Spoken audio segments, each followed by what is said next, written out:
sini tuh. Pakai akad nggak? Ada yang pakai akad di sini ke Indomaret? Nggak ada. Artinya bid'ah semua antum. Ya. Maka bagaimana menyikapi kita? Ada perbedaan antara ulama itu merupakan rahmat, kasih sayang kepada umat. Imam Nawawi mengatakan kullu ma yamuddu bai'an fahuwal bai'. Segala sesuatu yang menurut umumnya orang ini jual beli maka dikatakan itu jual beli. Paham ya? Nah, begitu kurang lebih. Wallahu a'lam bishawab. Ada lagi silakan. Silakan, baik yang mau bertanya.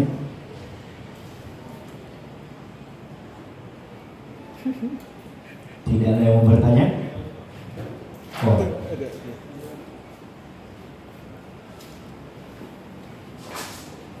Assalamualaikum warahmatullahi wabarakatuh. Terima kasih Ustaz atas pelajarannya. Terkait dengan kunut, Ustaz, misalkan kita melakukan apa yang menjadi sebab sujud sawi harus dilakukan, tetapi sampai dengan akhir tadi ternyata memang lupa dan tidak dilakukan.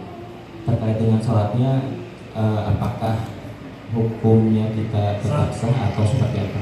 Terima kasih. Katakanlah yang tadi ya, salah satu sebab sujud sahwi adalah dia ketinggalan sunnah-sunnah Al-Quran. Contohnya apa? Tasyahud awal. Tasyahud awal ini merupakan sunnah. Ya, harusnya rakaat kedua kita baca tasyahud at-tahiyyat, ternyata kita langsung berdiri, lupa. Bagaimana sikap kita? Kita sunnahnya kan sujud sahwi sebelum salam. Nah, sekarang nggak dikerjakan, maka bagaimana? Apakah tetap sah atau tidak sholatnya? Seperti itu ya. Hukumnya sholatnya tetap sah, nggak ada masalah. Hanya saja dia kehilangan pahala sunnah. Tadinya dia bisa ditambal dengan sujud sahwi yang hukumnya sunnah, sekarang dia tidak ditambal, maka kehilangan fadilah saja sedikit. Cuman untuk sah tidak sah sholatnya, tetap sah sholatnya. Jelas ya? Jadi kalau orang tidak melaksanakan sujud sahwi, hukumnya tetap sah. Ya. Terkadang juga apa? Dia lupa tasyahud awal. Bagaimana sikap kalau belum berdiri tegak? Ya, ini duduk tasyahud ya. Begitu bangun, lupa. Belum berdiri tegak, dia masih boleh kembali. Terkecuali sudah berdiri tegak, tempat membaca Al-Fatihah nggak perlu dia balik lagi. Atau membaca kunut, dia lupa kunut subuh. Begitu dia mau sujud, Allah, lupa balik lagi baca kunut, nggak ada masalah. Dengan catatan anggota sujud yang 7, kening, 2 telapak tangan, 2 lutut, 2 kaki, belum menyentuh bumi. Kalau udah menyentuh bumi, nggak boleh kita balik lagi. Paham kira-kira? Oke, ada lagi? Silakan. Silakan yang mau bertanya.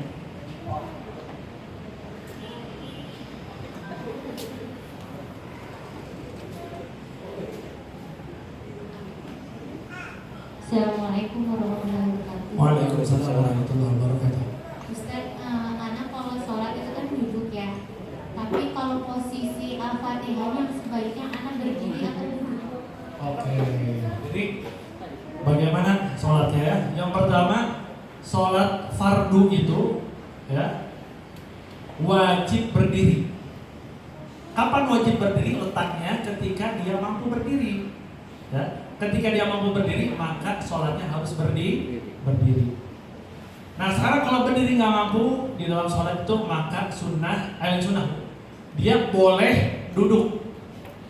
Nggak mampu duduk di dalam sholat, dia sholat dalam keadaan ittija, miring kanan. Katakan itu kiblat kita begini sholatnya. Kalau nggak mampu juga, maka berbaring dengan yang menghadap kiblat, bukan dada, melainkan ini kakinya menghadap kiblat.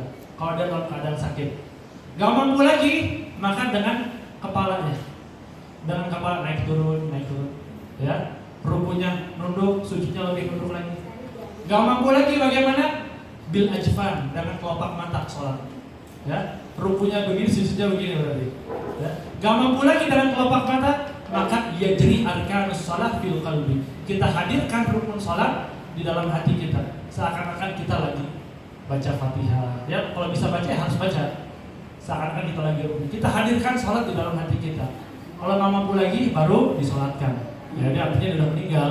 Ya, al-insan madama ya'qil yajibu alaihi sholat. Manusia selagi dia masih berakal maka hukumnya wajib dia sholat. Kapan wajibnya? Berdiri ketika dia mampu. Kalau teteh masih mampu berdiri, wajib berdiri. Ya, berdiri. Allahu Akbar. Saya punya guru Habib Salim Syadid, sholatnya bagaimana? Berdiri. Walaupun dari kursi roda beliau. Bismillahirrahmanirrahim. Begitu rukunya sudah nggak bisa lagi begitu. Ya kalau masih bisa begini. Begitu turun susah, langsung di kursi boleh. Ya, tapi kalau sholat yang berdiri udah nggak mampu, kata dokter nih, atau ada keterangan medis kata dokter ini, teteh bisa cepat sembuh dengan catatan sholatnya duduk ya, harus kita taat. Kata dokter begitu, jangan dulu berdiri sholatnya, nanti lambat penyembuhannya. Ya, maka kita sholatnya duduk. Caranya bagaimana ketika ruku dan sujud ketika sholat duduk? Maka kepala ini, kening harus sejajar dengan ujung lutut. Rukunya seperti itu. Kalau pengen sempurnanya, si kening lebihin, artinya di tempat sujud, maju begini. Rukunya seperti ini. Ya, itu sempurnanya. Nanti sujudnya seperti biasa. Jadi bagaimana sikap teteh? Kalau teteh mampu berdiri, sholatnya bagaimana? Berdiri dulu. Mampu ruku dulu. Kalau udah nggak mampu lagi pas nanti sujudnya, pakai kursi nggak apa-apa.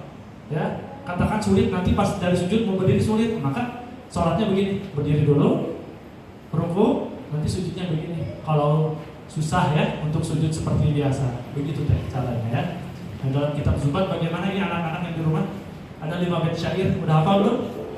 Suman hana li adzihi an yantasib malam yutik yakmulu kaifa ma yuhib wa adizun anil qurudi sallah li jaddihi wa bil yamini aw la thumma yusalli adizun ala qafah wa bir ruku' yasujudi aw ma bir rasidin yu'jiz qabil ajfani lil azri ajar kal babil arkani thumma wala yajuzu tarkuha liman akal wa bala azid yutik syai'an fa'ala. Jadi 5 bait tentang cara sholat orang ketika dalam keadaan sakit. Ya. Insyaallah besok setoran ya pagi ya. Yang ngaji pagi di rumah harus setoran ya. Lanjut lagi, siapa yang mau bertanya silakan.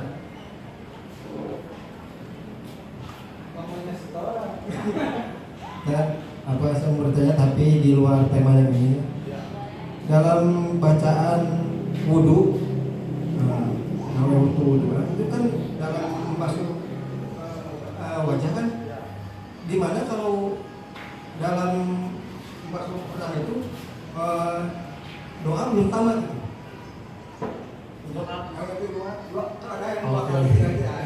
Oke. Jadi bukan masalah doa itu, tapi namanya niat. Niat. Itu lain doa, tapi ini niat. Rasul bilang dalam hadis innamal a'malu binniyat wa innamal likulli imri'in ma nawa. Ya. Segala sesuatu itu tergantung kepada niatnya. Orang niat maka sah ibadahnya. Kalau orang nggak niat maka nggak sah. Dalam segala bentuk apapun. Kecuali nanti mandi jenazah. Mandi jenazah nggak perlu niat, tapi mandinya wajib. Ya. Dalam wudu wajib nggak niat? Wajib. Letaknya kapan? Letaknya niat di dalam wudu ketika membasuh bagian wajah. Jangan tamat itu. Kan masih banyak tuh. Nawaitu wudu ali rafil hadatsil asghar. Saya niat wudu untuk mengangkat hadas kecil. Di situ terus hadirkan dan akan bisa pas plak, nggak akan mungkin. Ya begitu pas basuh wajah pertama kita harus habiskan niat di situ. Ya, kalau belum beres maka ulang lagi. Ya, cuma jangan terlalu banyak was-was. Ya, jangan terlalu banyak was-was. Biasanya orang was-was ketika wudu. Saya pernah waktu di pesantren dulu, waktu di Yaman, saya pernah kena penyakit was-was. Ya, begitu wudu teh gagal wae, diulang lagi asal pas niatnya. Ada pernah begitu di sini? Atau lagi sholat Allah gagal ya. Allah gagal dulu. Nah, ini adalah was-was sebenarnya. Harus dilawan was-was. Wala takhaf waswasata syaitani fa innahu amrun minar rahmani. Selagi ini perintah Allah, jangan takut sama was-was iblis. Salat Allahu Akbar. Karena urusan ini urusan vertikal Allah dan makhluk. Kita sama Allah Ta'ala. Insya Allah Allah itu maha pengampun, bakal ditoleran insya Allah. Tapi saya punya guru Syekh Abdurrahman Bafadol, beliau bilang jarang orang was-was ketika ingin menyantap makanan. Betul nggak? Ini urusan sama manusia. Kalau sholat urusan dia sama Allah Ta'ala udah gampang. Ya, wudu urusan dia sama Allah gampang. Tapi urusan sama manusia, kita mau nyuap makanan kita mikir ini syubhat, haram atau apa? Menyembelihnya benar nggak? Jangan kita pikirkan. Oleh karenanya lebih warak di dalam urusan sosial sama manusia. Ya, kalau urusan sama Allah, insya Allah Allah Ghafurur Rahim. Allah Maha Pengampun. Begitu Pak Ejep ya. Makasih. Satu pertanyaan lagi mungkin ya, kalau kita ada. Yang masih mau bertanya, satu pertanyaan.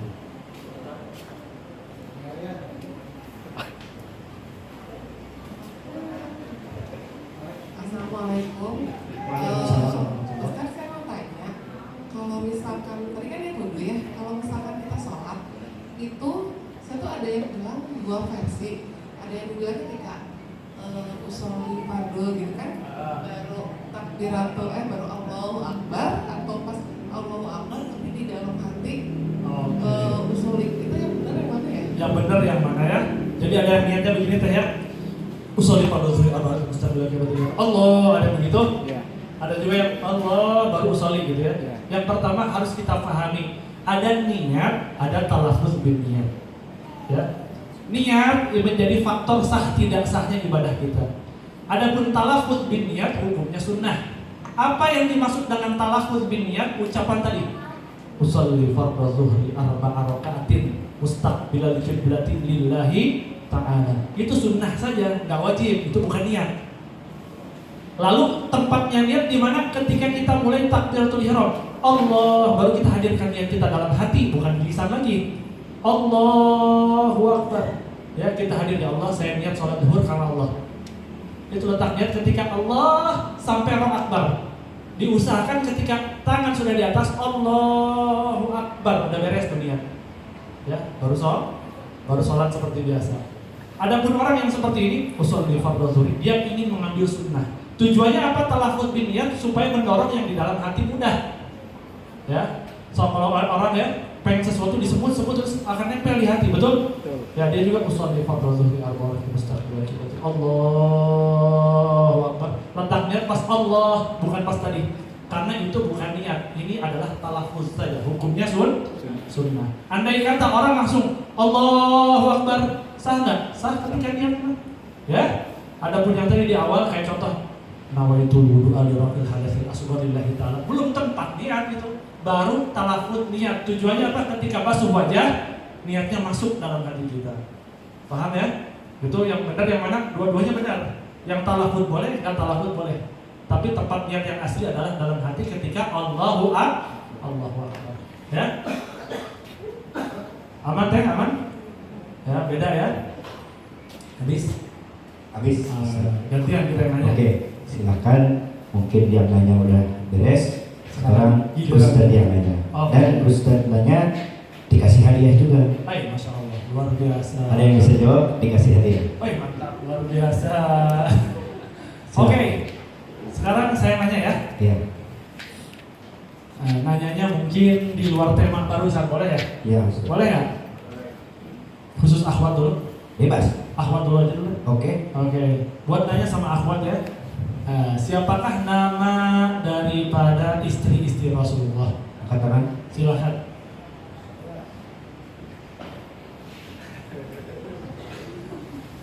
Atau sama Ikhwan deh, nggak apa-apa deh. Semuanya aja, Ustadz. Boleh, semuanya. Ada yang hafal nggak istri-istri Rasulullah? Boleh lah semuanya, bebas ya. Atau istrinya Raffi Ahmad ganti. Siapa istri-istri Nabi Muhammad yang sayang sama Rasulullah harus kenal sama istri Nabi Muhammad? 9 ya. 9. Tahu ganti, nanti buat minggu depan lagi biar cari tahu lagi ya. Ya, masih bocoran? Jangan dulu ya. Ganti pertanyaan. Silahkan. Sebutkan 2 daripada sebab sujud sahwi. Silakan. Yang bisa dapat door prize langsung ya. 2 sebab sujud sahwi. Oh, dapat. Mudah-mudahan bisa ya. Dua yang menyebabkan sujud sahwi. 1 adalah lupa akan sesuatu yang dilakukan itu, lupa pas maksudnya rukun yang harusnya rukun itu tapi lupa gitu dilakukan di dalam sholat. Gimana coba jelaskan sekali lagi. Santai tenang. Tarik nafas Pak, tarik nafas. Iya. Ulangi pertanyaannya, tarik nafas dulu. Buang pelan-pelan. Ya, supaya gampang keluar. Orang kan lahiran gitu kan? Iya, betul.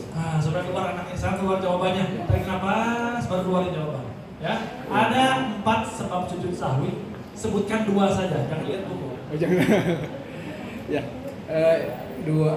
dua dari sebab sujud sahwi adalah yang pertama ketika tahiyat awal itu lupa. Oke, kelupaan sunatan satu. Yang kedua, satu lagi. Yang kedua, ketika salah satu dari rukun sholatnya lupa. Kalau rukun kan lain tepat tiga lagi. Masih ada kan? Oh, iya, Masih iya. ada tiga lagi, kedua lagi, tiga. Ketika Ayo. tadi rokaat ya, rokaat awal lupa. Terus yang kedua, Tasyahud awal. tasyahud awal lupa. Yang kedua, sebabnya Yang apa? kedua adalah rokaat ketika sudah misalnya ini lagi Contohnya seperti apa yang lupa rakaat itu? misalnya sholat maghrib harusnya kan 3 rakaat, Ya. tapi mikirnya ini baru 2 atau 3 ya. Nah, terus dia nambah satu. Dan terus dia jadi mikirnya yang ambilnya yang 2. Yang dua, Yang 2 nambah terus satu nambah rakaat, 1 rakaat baru sujud. Oke, betul sekali ya. Ya, Masya Allah. Silahkan buka prop, boleh kalau di masjid. Ya, kalau di masjid gimana? Agak keren Ustaz. Ah, Dari The Saparwa dapat topi. Wow, Masya Allah, luar biasa. Ya. Jazakallah khair. Silakan Ustaz, masih banyak. Pertanyaan yang kedua, ya. Pertanyaan yang kedua. Sujud sahwi itu kita tahu hukumnya apa? Sunnah. Ya. Nah, kapan sujud sahwi ini dihukumin wajib? Ayo, siapa yang tahu? Tuh. Iya, betul. Oke. Assalamualaikum warahmatullahi wabarakatuh. Waalaikumsalam warahmatullahi wabarakatuh. Bismillahirrahmanirrahim. Ketika dihukumin wajib jika seorang makmum mengikuti gerakan seorang imam, di mana Oke. imam tersebut melaksanakan sujud sahwi. Nah, jadi kalau imam sujud sahwi, sikap kita bukan sunnah lagi, tapi Wajib. wajib. Karena apa? Karena kita harus mengikuti gerakan imam. Silahkan keprok lagi. Masya Allah. Ya.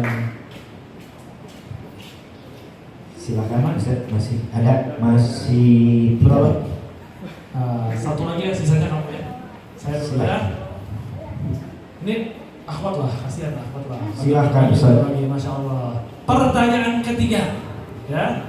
Kita sudah tahu tadi, sudah dijelaskan bahwasanya sujud sahwi itu tempatnya sebelum salam, setelah tahiyat akhir.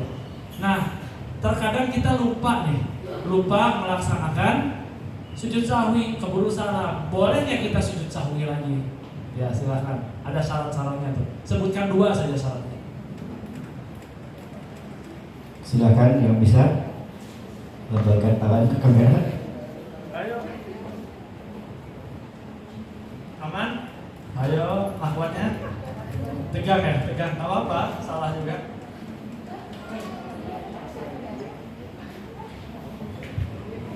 Saya ulangi pertanyaannya ya. Sujud sahwi tempatnya sebelum salam.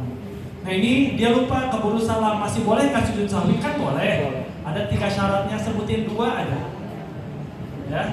Akhwat dulu akhwat.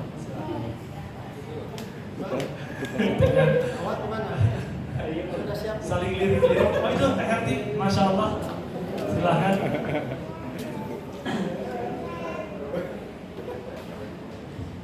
Jawabannya apabila salamnya lupa dan tidak melakukan perihal yang membatalkan sholat. Nah, selagi dia salam, dia nggak melakukan lagi hal-hal yang membatalkan sholat. Betul nggak? Betul. Betul. Masya Allah, luar biasa. Silahkan. Hadiahnya kasih langsung. Tepuk tangan dulu loh. Masya Allah, luar biasa. Kurang kompak Ustaz, kayak tepuk pramuka. Dapat topi juga dari Desa Parwa. Mungkin ini ada tambahannya siwa. Masya Allah, luar biasa. Ini uniping gitu nih. Apa tuh? Oke Ustaz, silakan. Yang keberapa? Ada berapa lagi sih? Ada 2 lagi Ustaz. 2 lagi. Antum aja deh. Gantian. Saya kasih yang gampang aja. Tadi bahas sujud sahwi. Ada yang bisa sebutin bacaan sujud sahwi? Itu dulu.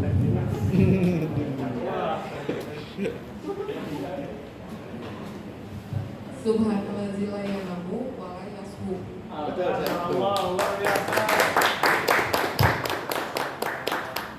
Masih dari Desa Parwa. hadiahnya. Tadi pink, sekarang merah.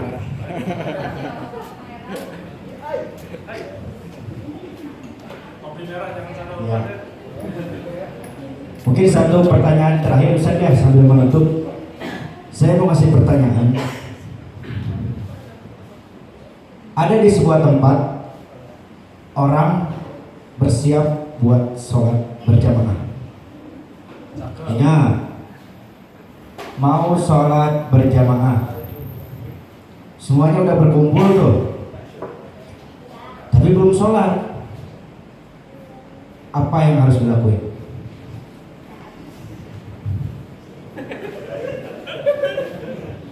Azan dan komat. Belum.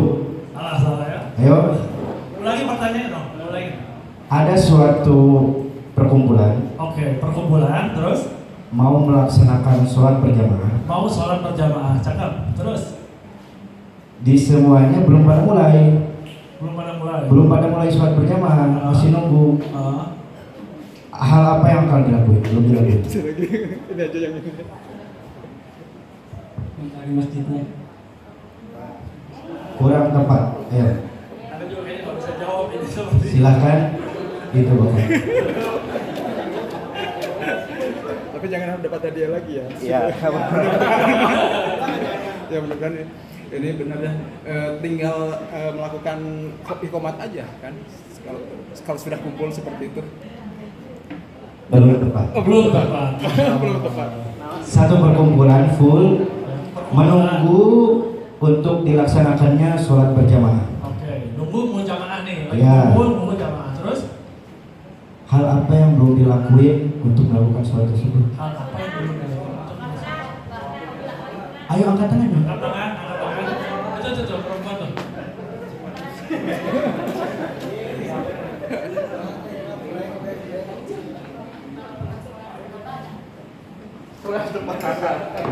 Salah. Ini juga kan kita bisa jawab tadi ya, Pak. Wudu dulu. Oke, betul jawabannya. Karena yang kumpul itu belum pada wudu, Ustaz. Jadi itu bakal belum sholat. Karena belum wudu. Oke. Tepuk tangannya buat tangan yang di belakang. Masya Allah. Pada belum wudu ya. Enggak salah. Wudu kalau ada air, kalau nggak ada air kan tayamum. Iya.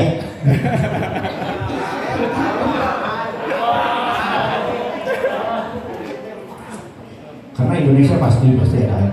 Iya. Beda lagi kalau di Hadramaut, kalau di tempat Ustaz nanti beda lagi kalau di Hadramaut dulu. Oke, mungkin sekian karena mengingat waktu menuju waktu maghrib. Alhamdulillah kajian Gaskan sampai di sini. Selamat berjumpa kembali di minggu kedua. Insya Allah akan dilaksanakan di Masjid Trans Studio. Oh ya, dan juga di minggu ketiga seperti biasa di tempat ini ya Ustaz. Dan terakhir akan ditutup doa oleh Ustaz. Dan juga ada mohon doanya untuk yang punya desa baru ini, Teh Maya, kepada Ustaz langsung aja. Jadi minta doanya dari Teh Maya, ya. Teh Maya selaku pengurus Saparwe yang sekarang dalam keadaan sakit, tadi minta bacain Al-Fatihah ya. Minta keikhlasannya untuk kesembuhan beliau. Semoga Allah Ta'ala mengangkat penyakitnya dan semoga Allah Subhanahu wa Ta'ala memberikan kesembuhan sehingga bisa kumpul kembali bersama-sama kita ala kudratu salihah wa bana wa biha aslamul salih Allah yashfiha syifaan adikan la yuqadir sakaban syifaan tamman kamilan bijahi Nabi Muhammad sallallahu alaihi wasallam. Al-Fatihah. A'udzu billahi minasyaitonir rajim. Bismillahirrahmanirrahim. Alhamdulillahil alamin arrahmanir rahim maliki yaumiddin. Iyyaka na'budu wa iyyaka nasta'in. Ihdinas siratal mustaqim. Shiratal ladzina an'amta 'alaihim ghairil maghdubi 'alaihim waladdallin. Ya hayyu ya qayyum bi rahmatika nastaghits wa min 'adzabika nastajir asil sya'na kullahu wa la takilna ila ahadin min khalqika tarfata 'ain. Allahumma inna hadha ad-du'a wa minka al-ijabah wa hadha al-juhdu 'alayka tuklan. Wa inna lillahi wa inna ilaihi raji'un wa la hawla wa la quwwata illa billahil 'aliyyil 'azim. Wa sallallahu ala sayyidina Muhammadin wa ala alihi wasallam. Walhamdulillahi rabbil alamin. Alhamdulillah, terakhir ditutup oleh doa Ustaz Usyairi. Alhamdulillah, langsung saja kita tutup acara ini dengan mengucapkan bersama Alhamdulillah. Sekian dari kami, Tegaskan. Wabillahi taufiq wal hidayah. Mohon maaf apabila ada kesalahan. Wassalamualaikum warahmatullahi wabarakatuh.